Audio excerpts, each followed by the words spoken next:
সময় আসতেছে মুসলমান একতাবদ্ধ হয়ে যাও। ইসরায়েল এবং ফিলিস্তিনের জমিন থেকে ইহুদিদেরকে পেটিয়ে বিদায় করে মুসলমানদের ভূমিকে আবার উদ্ধার করা হবে। ঠিক কিনা? এখন আসেন, মুসলমানদের এই ভূমিকে রক্ষা করতে যদি নিজের জান কোরবান করতে হয়, প্রস্তুত আছেন তো ইনশাআল্লাহ? জোরে কর না রে ভাই, প্রস্তুত আছেন তো ইনশাআল্লাহ? কারা কারা প্রস্তুত আছেন দুই হাত দেখান তো।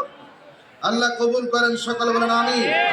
ওই যে দেখবেন নতুন করে আবার সুলতান সালাহউদ্দিন আইয়ুবী আসবে। আজকে তাকিয়ে দেখেন গোটা পৃথিবীর মধ্যে মুসলমানদের অবস্থা। আপনি আরকানের দিকে তাকান, তাদের অবস্থা দেখেন। আজকে কাশ্মীরের দিকে তাকান, আজকে সিরিয়ার দিকে তাকান, আজকে ফিলিস্তিনের দিকে তাকান।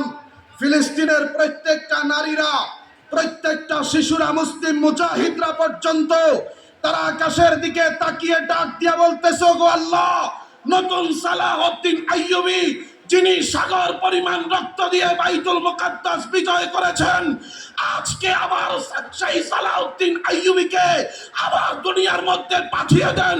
আমি আপনাদেরকে আশ্বস্ত করতে চাই, ইনশাআল্লাহ নতুন সালাহউদ্দিন আইয়ুবী আবার দুনিয়ার মধ্যে আত্মপ্রকাশ করবে। গোটা দুনিয়ার সমস্ত তন্ত্র মন্ত্র সব কিছুর খবর রচিত হবে। গোটা দুনিয়া আবার মুসলমান শাসন করবে। মুসলমানদের চূড়ান্ত বিজয়কে রুখে দেওয়ার সাধ্য দুনিয়ার কোন শক্তির নাই। কথা বলেন ঠিক কি? সেই সময় আসতেছে, আমাদেরকে প্রস্তুতি নিতে হবে। পারবেন তো ইনশাআল্লাহ? জোরে কর না, পারবেন তো ইনশাআল্লাহ? ইমাম মাহদি দুনিয়াতে আসতেছে। আজকে আমরা মুসলমান তো ভীত হয়ে গেছি। আমরা মনে করি